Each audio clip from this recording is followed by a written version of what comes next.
Jodhpur police commissioner जिला पूर्व team को एक बड़ी सफलता हाथ लगी। पुलिस ने कार्यवाही करते हुए जोधपुर की चोखा ग्राम पंचायत के सरपंच की हत्या की साजिश की वारदात से पहले की पर्दाफाश करते हुए 6 आरोपियों को गिरफ्तार करने में कामयाबी हासिल की। गिरफ्तार की इनामी बदमाश फौजी उम्मेद सिंह के साथ ही उसके 5 गुर्गों को गिरफ्तार किया। उम्मेद सिंह 4000 का इनामी बदमाश है। आरोपियों के कब्जे से पुलिस ने 6 पिस्टल, 13 मैगजीन, 127 जिंदा कारतूस, 7 खाली केस और एक महंगी हीरो एक्सट्रीम पावर बाइक बरामद की। पुलिस कमिश्नर रवि दत्त गोड़ ने कहा कि बदमाशों को पकड़ने के लिए ऑपरेशन सनराइज चलाया जा रहा है और इसके तहत की जानकारी मिलने पर कार्यवाही की गई है। जोधपुर राजस्थान नवभारत समाचार से संजय असोपा की रिपोर्ट। एक्चुअली क्या पिछले कुछ दिनों से कमिश्नरेट पुलिस के द्वारा एक अभियान चलाया गया था कि जो भी गैंगस्टर्स का हार्डकोर अपराधी है वो सोशल मीडिया पर अपने कमेंट्स डालते रहते हैं, अपने फोटोज डालते रहते हैं, तो उनको लाइक करने वाले, उनको फॉलो करने वाले जितने भी इनके फ्रेंड्स हैं, रिलेटिव्स हैं या दोस्त लोग हैं, उनके खिलाफ में कार्रवाई की जाए। इस कार्रवाई के चलते करीब 300 से ऊपर लोगों के खिलाफ जोधपुर कमिश्नरेट द्वारा कार्रवाई की गई है। उनमें से जो व्यक्ति वास्तव में सक्रिय रूप से इनके साथ में इन्वॉल्व थे, उनको अरेस्ट करके और जेसी करवाया गया। जो नाबालिग बच्चे थे और जिनकी भूमिका ज़्यादा नहीं थी, उनको एक पेरेंट्स को बुला करके समझाइश करके उनको छोड़ा भी गया और उनकी गतिविधियों पर निगरानी जारी है। ये कार्रवाई लगातार जारी रहेगी। इस कार्रवाई के चलते ही कल साइबर सेल में head constable Praveen Gahlot, DCP east कार्यालय में, उनको एक सूचना मिली थी कि कुछ व्यक्ति 2 से 3 तक हो सकते हैं, वो मंदोर के आगे जो नागादड़ी की पहाड़ियाँ हैं वहाँ पर छुपे हुए हैं और चोखा गांव के सरपंच चुन्नीलाल दास, उनकी हत्या करने वाले हैं। उनके पास कोई वेपन्स भी है और कई दिनों से प्लान कर रहे हैं और जल्दी हत्या करेंगे। उसके बाद में इस सूचना पर उस व्यक्ति का पता लगा कि पहाड़ियों पर आदमी वैसे तो रह नहीं सकता, उसको खाने की बाकी चीज़ों की जरूरत भी पड़ेगी। तो उस व्यक्ति का पता लगाएगा जो उनको वहाँ पे खाना पहुँचा रहा था सुबह शाम, जो उनके लिए बाकी उनके मोबाइल को चार्ज कर रहा था और बाकी जो रोजमर्रा की जरूरतें हैं जैसे शराब भी पहुँचाता था, उस व्यक्ति का पता लगा करके उसको पुलिस ने कॉन्फिडेंस में लेकर के उस जगह का पता लगाया। उसके बाद में कल रात से ही 6 टीमें डीसीपी ईस्ट अमृता जी दुआन के नेतृत्व में बनी गई। इन टीम्स को Nazim Ali additional DCP lead कर रहे थे, एसीपी देरावर सिंह और एसीपी मंदोर दिवाकर जी, ये थे। इनके अलावा 6 एसएचओ जो थे, उसके अलावा 10 मोटरसाइकिल थी और पुलिस के जवान थे हमारे। ये जवान वो थे जो सारे कमांडो ट्रेंड थे, क्योंकि उन सभी के पास हथियार थे। रात में उन पहाड़ियों पे जाकर के मोर्चाबंदी की गई, घेरा डाला गया। पूरी रात अंधेरा था, इसलिए उनको अगर पता लगता तो भी क्रॉस फायरिंग भी हो सकती थी। इस चीज़ को सारे को ध्यान रखते हुए करीब 3:30 बजे सुबह उनको जाके घेरा डाला और अर्ली मॉर्निंग 5:30 बजे उनको पकड़ लिया। उनके पास में 2 पिस्टल और 70 के करीब कारतूस बरामद हुए। उनकी सूचना पर 4 पिस्टल और भी लिए। कुल मिलाकर के उनकी सूचना पर और उनसे 6 पिस्टल और 127 वो 127 कारतूस और 13 मैगजीन, 13 मैगजीन और 6 चले हुए कारतूस ये मिले। जो पूर्व में सेना में काम करता था, बाद में वो रिटायर 4 साल काम करने में रिटायर होकर आया। वर्तमान में वो राजीव गांधी नगर के पोक्सो के केस में वांटेड था और वहाँ से फरार था। उसके बाद में उसके साथ में जो उसका साथी था एक रावल सिंह, जो उसके साथ ही पहाड़ियों पे पिछले 15 दिन से पहाड़ियों पर रह रहे थे। सुबह शाम वहीं खाना खाते थे, वहाँ पहाड़ियों पे सोते थे। एक तो फरारी के चक्कर में। उसके अलावा चोखा गांव में इन्होंने अपने 2 मुखबिर छोड़ रखे थे, ईश्वर सिंह सोलंकी और एक ईश्वर सोलंकी और ईश्वर सिंह, ये 2 मुखबिर थे। आज इन्होंने तय किया था कि आज मॉर्निंग में चोखा सरपंच की हत्या करेंगे उसको शूट करके। तो आज सुबह से 2 व्यक्ति तैनात थे जो इनको बार बार सूचना कर रहे थे कि अब ये सरपंच घर से बाहर निकल गया। क्योंकि हमारी गिरफ्त में आ चुके थे, इसलिए इस बात की जानकारी हमारे को जो भी कॉल्स आ रहे थे हम भी अटेंड करे थे, इनको भी अटेंड करवा रहे थे। तो उसके साथ जाहिर हो रहा था कि आज ये हत्या करने वाले थे। जो ईश्वर नाम के व्यक्ति थे दोनों, उनको वहाँ जाकर के 3 बज करके उनको भी दोनों को उठाया गया जो इस काम में लिप्त थे। अगर इनका नहीं पकड़ा जाता तो निश्चित रूप से आज चोखा सरपंच की हत्या करती वारदात जो निर्धारित करती। उसके बाद में इस वारदात में 2 व्यक्ति और लिप्त है, एक तो आयुष पंडित और अमित पारिक। इन दोनों के पास में भी इन्होंने हथियार छोड़ रखे थे, जो किसी वक्त जरूरत को हथियार वापस सप्लाई करते, कारतूस पर पड़ते तो भी सप्लाई करते। बेसिकली ये फौजी है जो उम्मेद सिंह फौजी, ये जयपुर में जो अभी कुछ दिनों पहले राजा पार्क एरिया में, ईस्ट एरिया में फायरिंग की घटना हुई थी जिम के अंदर, उसमें भी इसने अपराधियों के लिए वहाँ जगह मुहैया कराई थी और हर तरह से इसने कॉपरेट किया था। वहाँ एक वांटेड भी था। इसके ताल्लुक ऋतिक बॉक्सर गैंग से भी है। ऋतिक बॉक्सर के मार्फत रोहित गोदारा और लॉरेंस मिस्टर की एंट्री होने की जानकारी प्राप्त हुई है। इनसे भी गहन पूछताछ हम कर रहे हैं। इनका प्लान ये भी था कि आगे ये खुद अपनी गैंग बनाना चाह रहा था उमेश सिंह, और ये इसकी सरपंच की मर्डर करके उसके बाद में किसी अन्य लोगों को फायरिंग करके या उस पर ब्लैंक कॉल करके फ़ोन करके उनसे 2 करोड़ 3 करोड़ की रकम मांगने का भी इसका उद्देश्य था। एक बार टेरर अपना फैलाना चाहा था, इसलिए इसने गैंग बनाई थी, इसलिए पहाड़ों पर टिका हुआ था ये, और इसी जगह को अपना ठिकाना बनाना चाह रहा था। चौका सरपंच और ये एक और उमेश सिंह और गिरधर सिंह, कल्याण सिंह, एक जो पूर्व सरपंच है ये उसकी तरफ है, और इन तीनों को बेसिकली जमीन का कारोबार है और पैसे के लेन देन को लेकर के विवाद था, नंबर 1। नंबर 2, इसके खिलाफ में जो भी पॉक्सो का केस हुआ था रेप का उमेश सिंह फौजी के खिलाफ में, तो इसको ऐसा अंदेशा था कि ये केस इसने चुन्नीलाल तारजी ने ही इसके खिलाफ में दर्ज करवाया और बदले की भावना से उसको मर्डर करना चाहता। और ये पहले उमेश सिंह भूमाफिया की तरह भी काम करता था। इसके कई मुकदमे से पहले दर्ज है, आर्थिक बदले से पहले दर्ज है। और इसी में इनका आपस में कुछ कोई झगड़ा हुआ, कोई बात हुई आपस में गांव में, फिर उसके बाद वही दुश्मनी आगे बढ़ती गई और अब उसको टारगेट था कि चुन्नीलाल साहब को मुझे मर्डर करना है। नागादड़ी की पहाड़ी। हाँ जी, हाँ। उन्होंने कहीं पर इसीलिए नहीं ली शरण, उनको था कि कोई इन्फॉर्म कर देगा और हम पकड़े जाएंगे। इस वजह से उन्होंने कहीं किसी किराए पर या किसी कोई धर्मशाला में कोई शरण नहीं ली, वो वहीं पर ही रहते थे और हाइट पर थे कि कोई भी अगर आ रहा है जा रहा है तो उनको पता चल जाए, और वो बिल्कुल इस चीज़ से वो रहे कि कोई भी उनको पकड़ नहीं सकता। उन्होंने पूरी ऐसी अपनी प्लानिंग की। वो रैकी कर रहे थे क्योंकि उनके फोन कॉल्स आए उनके बाद में, लाइव रैकी हमने पकड़ी। वो सरपंच की रैकी कर रहे थे। उन्होंने रैकी करके बताया कि सरपंच अब घर से बाहर निकल गए हैं, आप कहाँ पर हो, जल्दी आ जाओ। तो अगर पुलिस तक नहीं पहुंचती तो ये लोग शायद उस तक पहुंच जाते। आयुष पंडित है, ये शूटर है। ये उमेश सिंह ने शूटर अपना हायर कर रखा था कि क्योंकि एक तरफ से आयुष पंडित आता, एक तरफ से ये आते, तो कोई चांस ही नहीं लगता। ये पूरी अपनी इसने कार्य योजना अपनी तैयार कर रखी। ये इन्होंने सोचा था कि जैसे पहले इसको मारेंगे, इसके फिर भाई से उसको भी मारने का उन्होंने प्लान किया था, जो सरपंच है उसके भाई से, और उससे 2 करोड़ की फिरौती ले और उसी के हुई पैसे को बांटने का इनकी पूरी प्लानिंग थी। और जो चौखा में इसने कई पहले भूमाफिया के रूप में काम करता था, इसने कई कब्जे कर रखे थे। उन्हीं जमीन को इसने बेचा और लगभग 26 लाख में उसने इन जमीनों को बेचा, और उसी पैसे से ये जो हथियार खरीद रहा था, जो अपना खर्चा चला रहा था, ये उन्हीं पैसों से चला। इनका कोई ये अपने तरफ से ही उमेश सिंह शेरगढ़ का है, रावल सिंह इसका खुद का रिश्तेदार है, और ईश्वर सिंह जो है वो इसका सगा भांजा है।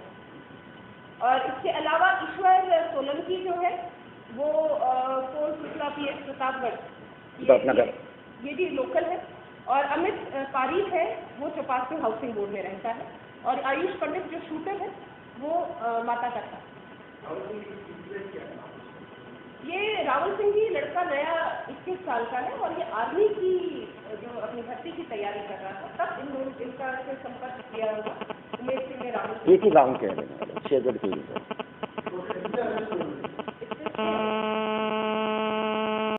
और अनमोल लॉरेंस बिश्नोई का भाई है, इसके लगातार उमेश करके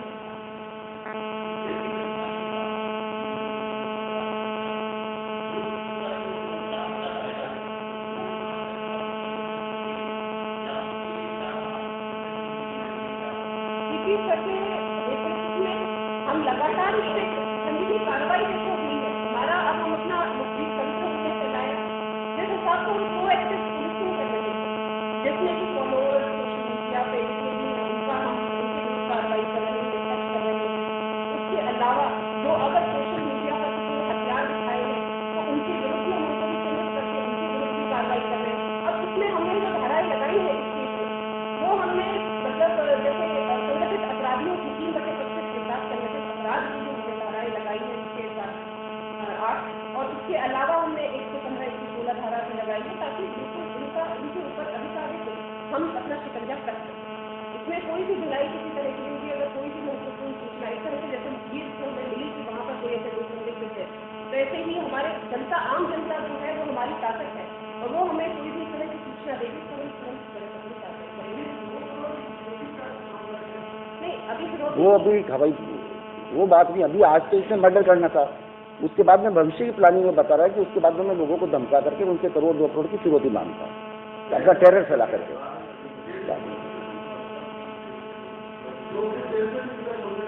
नहीं, अभी अपना सुबह कर रही थी तो डिटेल पूछताछ तो भी नहीं हो सकती है, डिटेल पूछताछ के बाद ही सारी बात पता लगेगी।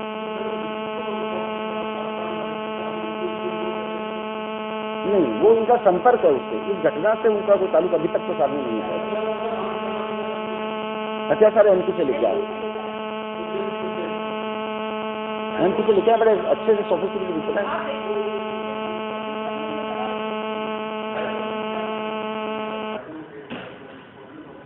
नहीं, टू व्हीलर बिल्कुल नई गाड़ी है, एक्सट्रीम करके है कोई हीरो एक्सट्रीम, और खाली केस भी मिले हैं। इसका मतलब कि वो फायरिंग की प्रैक्टिस भी कर रहे थे। और इसमें सबसे महत्वपूर्ण बात है कि जिस 6-7 वो पहले के कभी भी हो सकते हैं, अभी भी कर सकते हैं, निशाना लगाने के लिए कर सकते हैं, वहाँ पे बैठे बैठे पहाड़ी पे। वहाँ तो कोई भी रहता था, वहाँ तो आप जाके देखो कभी कोई भी नहीं है। एक सबसे महत्वपूर्ण बात यह है इसमें कि प्रवीण गहलोत जो इस घटना की सूचना जिसने अधिकारियों को दी, जिसकी सूचना पर कार्रवाई हुई, जिसने अपने मुखबिर लगा रखे थे, उसको हेड कांस्टेबल है वर्तमान में, उसको पदोन्नत करके एएसआई बनाने के लिए डीजीपी साहब ने सहमति दे दी, उसका प्रमोशन किया जाएगा। देखिएगा, इसमें आज सुबह हमने घेराबंदी कर रखी थी, घेराबंदी रास्ते से शुरू की थी ताकि बाई चांस हम कोई भी रिस्क नहीं लेना चाहते थे कि रात को इधर उधर चले जाए, और रात को हम अगर कोई कार्रवाई करते हैं अंधेरे का फायदा कुछ उनको मिल सकता था, इसीलिए हमने पूरी रात भर उनकी घेराबंदी की और सुबह 3:30 बजे हमने इनके क्लोज आना शुरू किया, जिसमें एडिशनल डीसीपी नाज़िम की, हाँ जी, वो खुद वहाँ पर मौजूद थे। आप बताओ नाज़िम, आगे बताओ, बैठ के बताओ। कल श्रीमान सीपी साहब और अपने डीसीपी मैम के पास सूचना थी कि इस तरीके से एक इनामी जो है बदमाश, वो दुर्गम पहाड़ियों में, वहाँ आना जाना आम जन का कोई आना जाना नहीं है, तो वहाँ पे उनकी 15-20 दिन से, मतलब 12-15 रोज से उनकी वहाँ पे उपस्थिति पाई गई है, जो खुले आसमान के नीचे निवास कर रहे हैं, उनके पास लोडेड हथियार वगैरह हैं और वो फायरिंग की प्रैक्टिस भी कर रहे हैं। ऐसी हमारे पास सूचना थी उच्च अधिकारियों के पास, जिस पर श्रीमान द्वारा हमें निर्देशित किया गया। हमने वहाँ पे जो है कल रात्रि में 5 बजे से लेकर देर रात तक वहाँ पे 4-5 मुलाजमान जो है गृह प्रवृत्ति वहाँ भिजवाए गए, वहाँ रेकी करवाई गई, उनकी मौके की और उनकी उपस्थिति की तस्दीक की गई कि वो किस जगह बैठे हैं, उनके पास क्या क्या हथियार हैं। जो मुखबिर द्वारा इत्तला दी गई थी श्रीमान को, उसकी वहाँ पे वेरीफाई हो रहा था। उसके बाद में हमने देर रात को जो है डीसीपी मैम के निकट सुपरविजन में इन्होंने एक कार्य योजना बनाई। उस कार्य योजना के आधार पर हमने वहाँ पे उस दुर्गम पहाड़ी को 6 टीमों के साथ चारों तरफ से घेराबंदी की। 8 जो है मोटरसाइकिल राइडर, जिसपे कि हमने 7 स्कूटर जवान, जो हमें नए जवान आए हैं, उनको भी रखा गया ताकि अगर वो भगने के प्रयास करें तो उनका मोटरसाइकिलों को पीछा किया जाए। मथानिया साइड में और प्राइवेट साइड में भी एसएचओ के द्वारा नाकाबंदी की गई। तो अच्छी तरह नाकाबंदी करने के पश्चात हम लगातार जो है सूर्योदय का वेट कर रहे थे कि जब सूर्योदय हो जाए उस वक्त हम बिल्कुल मिलकर जाके उनकी कार्रवाई कर सकें, क्योंकि रात में अंधेरे में अगर कार्रवाई करते तो आमने सामने हमारी फायरिंग से हमें भी नुकसान अथवा उनको भी नुकसान होने की पूरी संभावना थी। तो देर रात को अल सुबह जो है उनको बिल्कुल निकट पहुँच के हमने उनको दस्तयाब किया, और दस्तयाब करके जब तलाशी ली गई तो उनके पास जो है लोडेड पिस्टल, मैगजीन वगैरह मिली गई, और उनके पास जो स्मार्टफोन पाए गए जिनमें कि अभी एनालिसिस किया जा रहा है। तो वो कई जो बदमाश हैं जिनका कि जयपुर से संबंध है, उनसे इनका संबंध हो सकता है। हाँ, जब बिल्कुल विरोध किया है उन्होंने भगने का बिल्कुल प्रयास किया था, और दुर्गम पहाड़ियों पे इन्होंने अभी थोड़े दिन पहले जो है 15 रोज पहले जो है बिल्कुल नहीं पाई हीरो एक्सट्रीम करके आती है, काफ़ी महंगी है, वो इन्होंने परचेज किए या परचेज करवाई गई है। उस मोटरसाइकिल की तरफ भागने का प्रयास किया, क्योंकि अंधेरा था। उसके बाद में हमने पीछा किया, जिससे गिरे हैं, गिरने के बाद इनके चोटिल भी हुए, और वहीं से हमने उनको दस्तयाब करके थाने लाए। उसके बाद में निरंतर इनसे पूछताछ हुई। पूछताछ होने के बाद में अन्य कई खुलासे हुए कि इन्होंने 7 स्कूटर जो है, जो सरपंच है उसकी हत्या के लिए इन्होंने मामूर कर रखे थे, उनको हथियार दे रखे थे, साथ ही रेकी के लिए आदमी भी लगा रखे थे। जब थाने में इनसे पूछताछ की जा रही थी, उसी दौरान जो है एक रेकी करने वाले ईश्वर सोलंकी का फोन ईश्वर सिंह के पास आता है। ईश्वर सिंह को हमने पहले दस्तयाब कर दिया था, तो उसके पास फोन आता है, उसकी हम तस्दीक करते हैं। ईश्वर सोलंकी को हम दस्तयाब करते हैं, जो कि सरपंच की सूचना ईश्वर सिंह को देता है, और ईश्वर सिंह आगे जो है उनको उसको देने वाला था उमेश सिंह। तो इस प्रकार पूरी प्लानिंग के साथ, और आज इनका ये था कि इस सरपंच को मर्डर करके, जघन्य अपराध करके, और इसको यहाँ से निकलना था। और अनुसंधान में या अभी तक की जांच में ये भी आ रहा है कि इसका संबंध जो है ऋतिक बॉक्सर करके या ऊपर लॉरेंस तक भी इसका संबंध